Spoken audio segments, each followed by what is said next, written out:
Pessoal, boa noite. Na aula de hoje, então, nós vamos conversar sobre as vidrarias, fazendo uma breve revisão, e eu também pretendo apresentar para vocês quais são os materiais permanentes do laboratório. Pessoal, como nós vimos anteriormente, nos laboratórios usa-se uma variedade de equipamentos e vidrarias com finalidades distintas e específicas. E o objetivo desta aula, assim como aquela outra aula que nós falamos sobre vidrarias, é apresentar os materiais utilizados em um laboratório.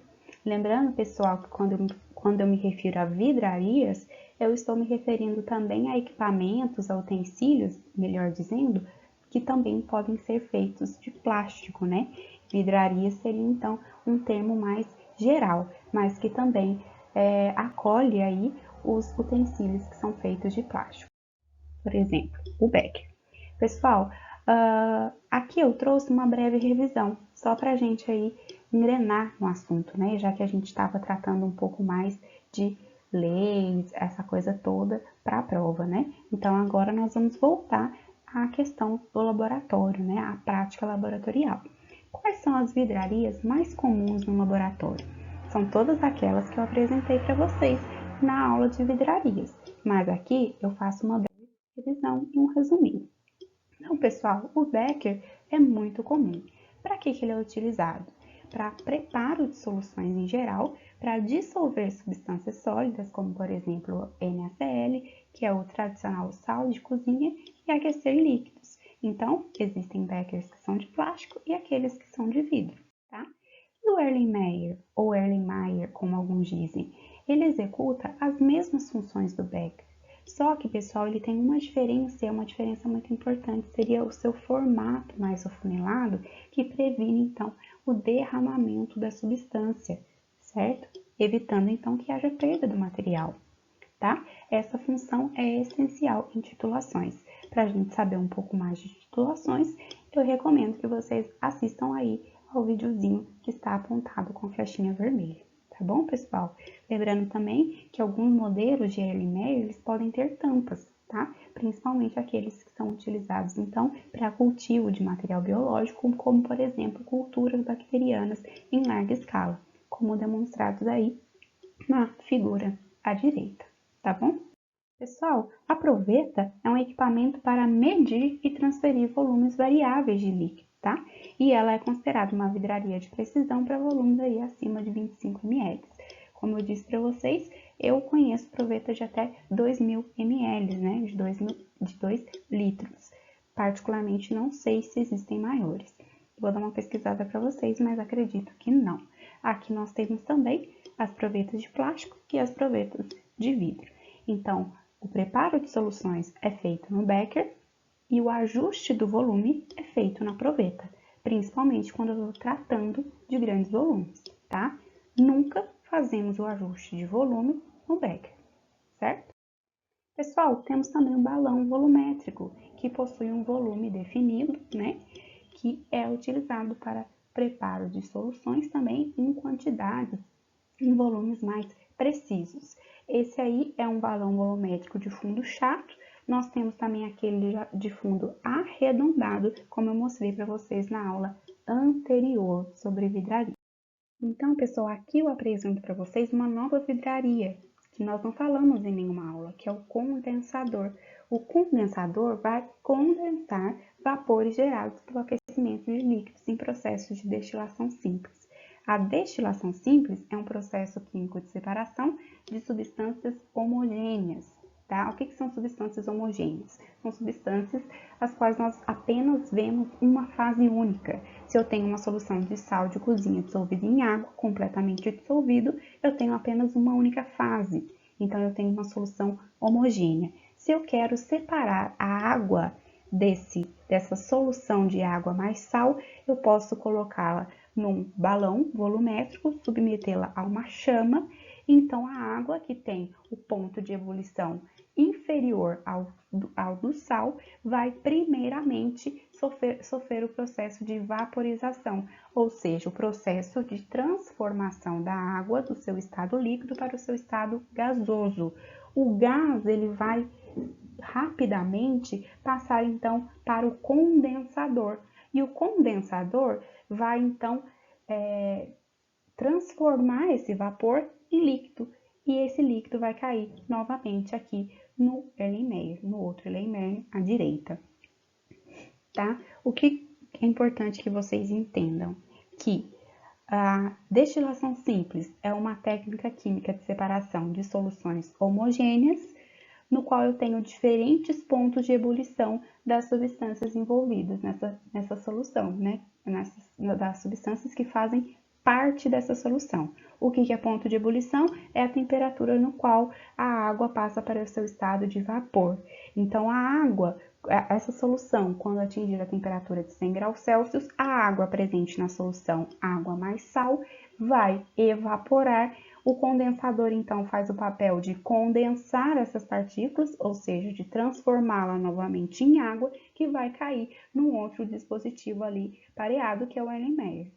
Por fora do condensador, corre água fria para induzir e facilitar a condensação, que, repito, é o processo de transformação do vapor em líquido, tá bom?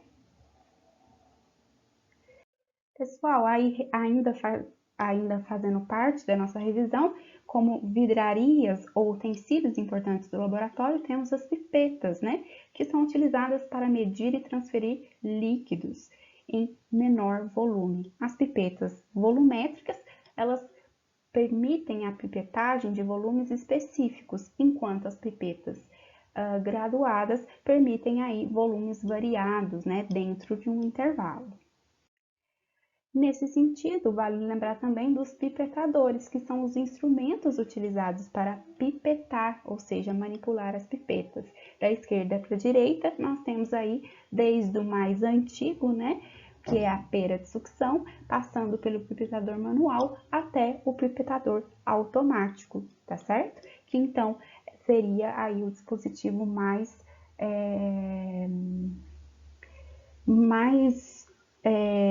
atual, né, utilizado na técnica de pipetagem, certo? Pessoal, as pipetas, elas também podem ser pipetas automáticas, tá?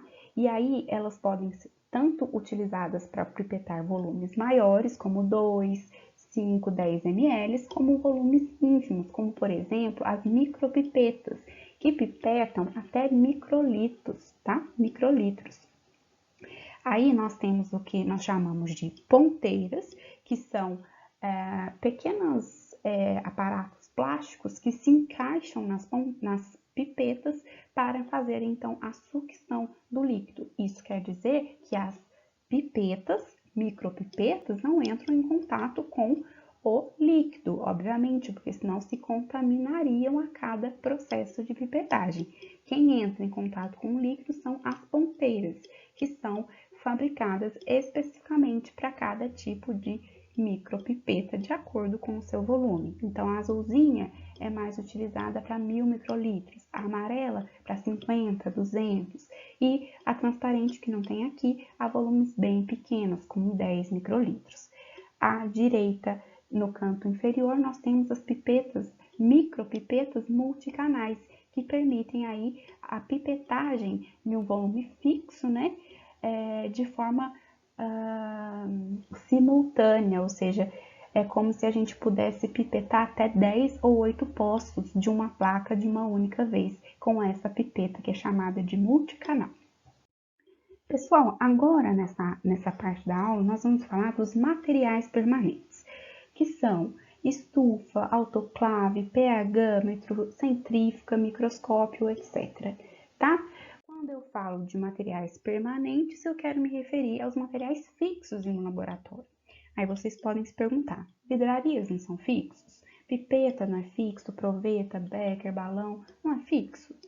É fixo, pessoal, mas quando eu falo em material permanente, eu quero me referir a instrumentos que são, vamos dizer assim, menos susceptíveis à quebra ou a defeito, por exemplo, tá? No sentido que as vidrarias, elas são mais manipuladas e podem ser facilmente quebradas, né? Coisas assim eu estou me referindo? Quando eu falo materiais permanentes, eu já quero dizer a instrumentos, eu quero me referir a instrumentos, tá? Como eu falei para vocês, são esses aqui citados. Na aula de hoje, então, nós falamos da cabine de segurança biológica, tá? Que nós já vimos lá na aula de boas práticas laboratoriais, né? Que nós falamos de equipamentos de proteção individual e coletiva, e nós falamos da cabine de segurança biológica. Falamos também da capela química, que é a próxima aí na nossa lista. E na live de hoje nós falamos que a diferença entre elas está no tipo de material que vai ser manipulado, sendo que nesta primeira é manipulado material biológico, na capela química é manipulado material químico, ou seja, compostos químicos. A diferença entre elas está também no filtro, certo? Porque vocês concordam que eu não posso manipular material biológico em um produto químico em ambiente laboratorial para evitar o meu contato, né, a minha exposição, para evitar o contato do colega, mas também para evitar a poluição, né, a contaminação ambiental. Mas também não posso soltar esses vapores, o resultado dessa manipulação, na atmosfera.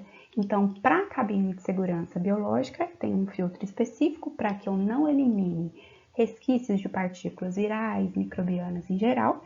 E para a cabine ou para a capela química, eu também tenho um filtro para não eliminar vapores tóxicos, corrosivos, contaminantes em geral para a atmosfera, tá bom?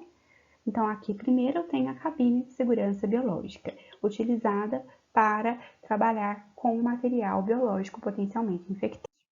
E aqui eu tenho a capela química, capela de exaustão, utilizada no manuseio de produtos químicos que produzem vapores, partículas ou líquidos em quantidade e concentração perigosa, tá bom? Função: exaurir, eliminar vapores, gases e fumos, mas também servem para a nossa proteção e a proteção do coletivo, né, que está trabalhando conosco. Lembre-se que essa capela, assim como a cabine de segurança biológica, tem um filtro próprio, porque não é o ideal eliminar esses vapores no meio ambiente, tá? Aqui, pessoal, nós temos autoclaves, né, que nós também já falamos muito. Elas permitem a esterilização de materiais através da exposição a calor úmido sob alta pressão. Nós falamos, pessoal, que a autoclave é uma forma de esterilização que vai permitir a eliminação completa de qualquer tipo de vida que esteja presente naquele material. Nós sabemos que os materiais, a partir do momento que eles entram em contato com secreções corporais, eles são considerados potencialmente infectantes, né? Então, eles precisam ser esterilizados para que possam ser utilizados novamente. E quem faz o processo de esterilização nos laboratórios são as autoclaves, né, que permitem a eliminação de qualquer tipo de vida biológica possível, tá bom? Aqui, pessoal, nós vamos então falar das estufas, que têm por função primária a secagem de material. Existem estufas que são chamadas estufas forno, a qual são atribuídas funções de esterilização, mas no ambiente laboratorial, o que nós mais utilizamos para tal são as autoclaves, tá? Aqui nós falamos sobre algumas orientações antes de colocar o material na estufa, que seria, primeiramente, se tiver material biológico, fazer o processo de desinfecção, seguido então pela lavagem com água e sabão, e depois nós passamos água destilada. O que é a água destilada? É a água que passa por um processo de destilação, por um destilador, porque a água comum da torneira, ela tem um excesso aí de contaminantes, de íons, que podem inclusive alterar os resultados de reações químicas. Por isso, a água então destilada é retirado alguns íons, né, é feito um processo de purificação e essa água destilada é utilizada na limpeza, né, também das vidrarias, que após esse processo são colocadas na estufa para secar. Pessoal, a centrífuga, que nós já falamos um tanto nas aulas, que são utilizadas para separação de partículas sólidas de uma mistura complexa, seja então as células do sangue, do plasma, né, em relação ao plasma, sejam aí o sedimento urinário em relação à urina total, né? Então, sua função é a separação de amostras. o material a ser analisado e colocado em tubos, né? Pode ser tubos de vidro, mas também podem ser tubos Falcon, como demonstrado aí à direita, e com a rotação, a parte sólida se separa da parte líquida, conforme demonstrado na figura do meio, tá bom? A rotação para o sangue, eu fui ver para vocês, é cerca de 3.000 RPM durante aproximadamente aí 15 minutos, tá bom? Pessoal, as balanças são utilizadas para pesagem de sólidos, tá? Então, nós temos a balança de precisão, que é utilizada para as pesagens em geral, normalmente aí com uma capacidade para pesar maiores quantidades do que a balança analítica, que é capaz de pesar até 0,1 miligrama. É muito pouquinho, pessoal. Então, ela tem toda uma estrutura preparada, né, para evitar interferências externas no momento de pesagem. A balança analítica é muito mais precisa no sentido de quando nós estamos pesando aí quantidades ínfimas. O pH-metro, pessoal, vai possibilitar então a medição do potencial hidrogeniônico da solução, ou seja, se eu tenho mais íons H+, ou menos íons H+. Quanto mais íons H+ eu tenho, mais próximo do estado ácido eu estou. E quanto menos íons H+ em solução, mais próximo eu estou do estado de alcalinidade, certo? Quando eu estou no estado neutro, eu estou aí falando num pH próximo de 7. Como eu falei para vocês, quando nós estivermos aí tratando de preparo de soluções, vou fazer uma aula especial falando aí sobre medição de pH, tá? Basicamente, o que eu tenho aí, pessoal, é um eletrodo de vidro que vai entrar em contato com a solução a ser medido o pH, e esse pH vai variar numa escala de 0 a 14, sendo 0 mais ácido e 14 mais alcalino ou básico, que é o que a gente diz. E o 7, a condição associada à neutralidade. Em que condições nós temos que medir o pH? Em condições em que precisamos de soluções com pHs precisos. Eu dei o exemplo na live de hoje, por exemplo, o meio de transporte viral, que é aquele meio onde nós vamos colocar os suaves que estamos coletando aí durante a pandemia em pacientes potencialmente infectados por coronavírus, tá? Então, os técnicos, os biomédicos, fazem a coleta da secreção naso e orofaríngea através do suave e colocam em meio de transporte viral. Como que deve ser o meio de transporte viral? Semelhante ao meio intracelular, porque o vírus é um parasita intracelular. Então, esse meio de transporte tem que ser o mais similar possível ao ambiente intracelular. Por isso, o pH importa e tem que ser próximo ao pH das nossas células humanas, que está aí entre 7,2, 7,4, algo assim. Então, é importante o controle de pH em situações diversas, como... Pessoal, aqui nós falamos também sobre o bico de Bunsen, que é muito importante no laboratório. Ele vai possibilitar o aquecimento de soluções, mas não só isso, ele também é utilizado na área de microbiologia e na biologia molecular para criar microambientes estéreis para a manipulação de micro-organismos e DNA. Como eu falei para vocês, ele é mais utilizado na microbiologia do que para manipulação de DNA. O DNA é mais comumente manipulado no fluxo, na cabine de segurança biológica, tá bom? Pessoal, aí eu expliquei para vocês, então, a estrutura do bico de Bunsen, né? Que ele consiste aí, nós temos uma base. Nessa base, na parte 4 da figura, nós temos um dispositivo para entrada de gás, né? Que será acoplado, então, a uma mangueira, tá? E eu tenho também um dispositivo rotatório do lado oposto que controla a entrada do gás, que seria o registro, tá? Que gás? Um gás que pode ser gás natural ou pode ser também GLP, né? Que é um gás do petróleo, gás liquefeito do petróleo. É um gás, pessoal, tanto GLP quanto gás natural, que vão então, quando em contato com o oxigênio, gerar ou resultar em uma reação de combustão. Essa reação de combustão vai formar a chama e vai ser possível, então, criar o microambiente estéril e também esterilizar, por exemplo, na microbiologia, a alça de Platino, através da chama.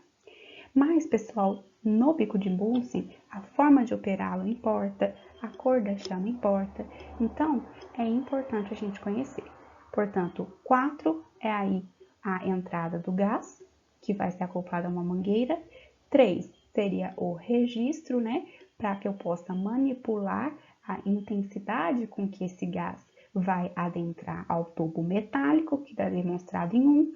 E 2, eu tenho aí um anel metálico que vai possibilitar ou não a abertura e exposição desses 2 furinhos, 2 orifícios para a entrada do ar atmosférico, oxigênio, tá bom?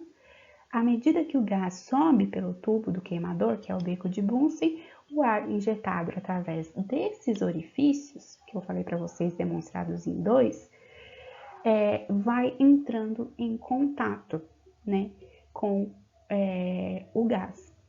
O oxigênio vai entrando em contato progressivamente com o gás, tá? A quantidade de ar, portanto, a velocidade da reação pode ser controlada pelo tanto que eu exponho ou não esses orifícios que permitem ou não a entrada de oxigênio, tá?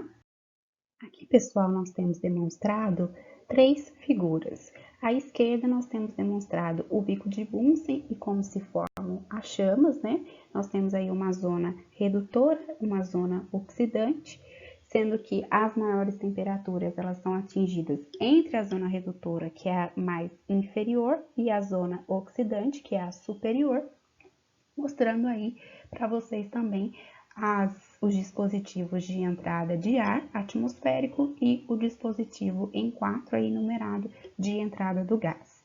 A figura do meio eu mostro e evidencio como que é essa chama, né, que eu falo para vocês, região mais fria, que é chamada de cone inferior, e a temperatura mais alta que fica aí entre a zona redutora e a zona oxidante, que é a região mais externa da chama, tá bom? Pessoal, como funciona? A gente vai ver na prática, mas basicamente é legal a gente saber na teoria para chegar na prática ali já não muito perdido. Então, nós partimos do pressuposto que o registro, né, vai estar fechado e o registro que liga a tubulação também vai estar fechado.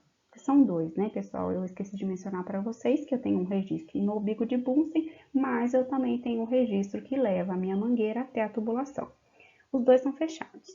Eu abro esses registros, né? Abro o registro em contato com a tubulação e abro, então, o registro do bico de Bunsen propriamente dito. Aí, pessoal, eu vou acender o bico de Bunsen com um fósforo ou então com um isqueiro e vou progressivamente observar o aparecimento de uma chama amarelada. O que é essa chama amarelada? É a chama que é conhecida como mais fria. Por quê? Nesse momento, pessoal, os orifícios aí para a entrada de ar atmosférico, eles também estarão fechados. E a reação que estará ocorrendo é uma reação incompleta entre o oxigênio e o gás. Mas por que esse está fechado? Por que está acontecendo a reação? Porque são gases que ficam ali residuais. Ar atmosférico não tem como eu impedir que ele entre completamente. E o gás também que vai estar ali alimentando a mangueira, certo? Seja o GLP, ou o gás natural. Então a chama é mais amarelada, indicando que a reação não está completa. A reação do quê? De combustão. A chama mais amarelada é chamada de chama fria, tá? Ela é inadequada porque ela é pouco oxidante. Quando eu tenho, como que eu faço para chegar nessa chama mais azulada, que é a coloração de chama que eu devo buscar trabalhar? Eu vou ajustar exatamente na entrada de ar, nos 2 furinhos que eu falei para vocês, girando um anel metálico. Conforme eu giro o anel metálico, eu disponibilizo mais ou menos oxigênio para a reação de combustão com o gás que está sendo aí injetado através da mangueira. Qual gás? O GLP, que é o gás liquefeito do petróleo, ou o gás natural? Depende, tá? E a reação entre o GLP ou o gás natural e o oxigênio gera uma reação de combustão que permite, então, a formação da chama e também diz aí a coloração. A coloração que nós devemos trabalhar é a coloração mais próxima do azulado, que diz aí mais sobre as condições de esterilidade do meu ambiente. Mas, pessoal, é importante ressaltar que ela não pode ser completamente transparente, porque como que eu vou ter um controle da chama se eu não consigo vê-la, tá? Então, eu tenho que aí achar um equilíbrio, controlar o bico de Bunsen para que ele esteja numa temperatura, numa coloração que me dê a certeza que eu vou ter esterilidade, mas que eu também vou ter controle de segurança, tá? Então, ela vai ficar azulada e em cima ela vai ficar um pouquinho levemente amarelada, só para que eu possa visualizar, tá? Reforçando, então, eu tenho duas regiões cônicas distintas na minha chama, né? O cone interno é mais frio, é o que eu falei para vocês que é chamado de zona redutora. E o cone externo é a chama quente, é chamado de invisível, né? É chamado de invisível, é invisível e é chamado de zona oxidante, tá bom?